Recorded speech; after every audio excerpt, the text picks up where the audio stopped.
Hello दोस्तों। आज की कहानी उन दिनों की है जब हमारे भारत देश में राजाओं का राज्य चलता था।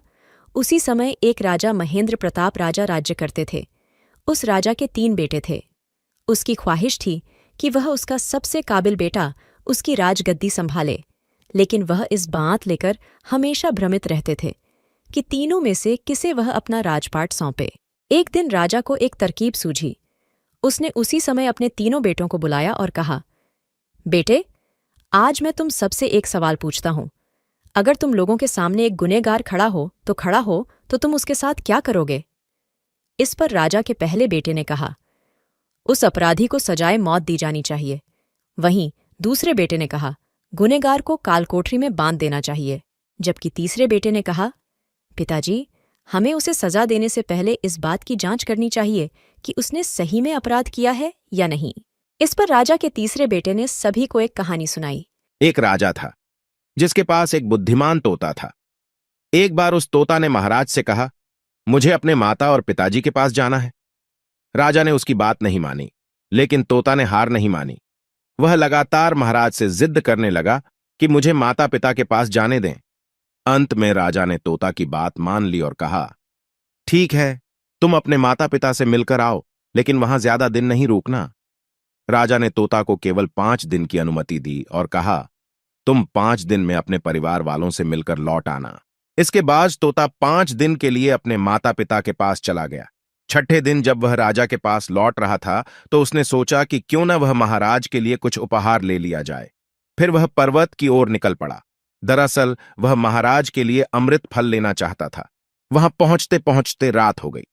तोता ने पर्वत पर पहुंचकर फल तो ले लिया, लेकिन रात हो जाने के कारण वह आगे नहीं बढ़ा और वहीं रुक गया। उस रात जब तोता सो रहा था, तभी एक सांप वहां आया और उसने राजा के लिए गए अमृत फल को खाने लगा। सांप ने फल को खाया, इस कारण उस फल में जहर फैल गया था। हालांकि तोते को इस बात की भनक तक नहीं थी।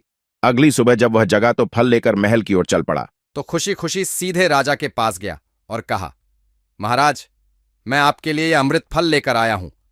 आप इसे खाएंगे तो सदा के लिए अमर हो जाएंगे। यह सुनकर राजा काफी प्रसन्न हुए।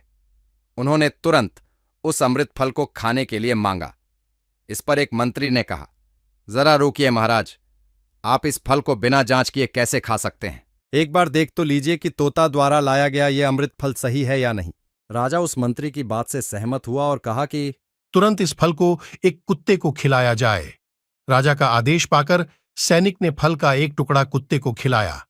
फल खाते ही कुत्ते की मौत हो गई। यह देख राजा गुस्से से आग बबूला हो गया। उसने क्रोध में आकर तलवार से तोता के सिर को काट दिया, साथ ही फल को फेंकवा दिया। कुछ साल बाद ठीक उसी स्थान पर एक पौधा निकल आया। यह देख राजा को लगा कि यह उसी जहरीले फल का पौधा है।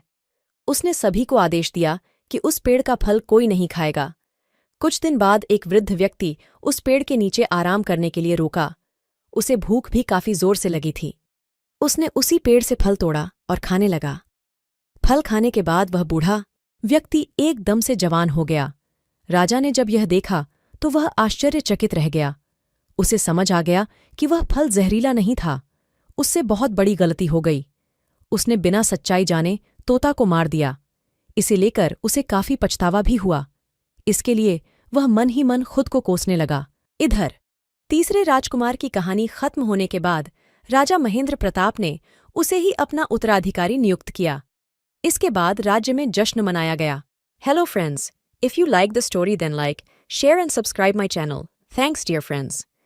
नमस्कार दोस्तों, अगर आपको कहानी पसंद आए तो लाइक करें, शेयर करें और मेरे चैनल को सब्सक्राइब करें। धन्यवाद प्रिय दोस्तों।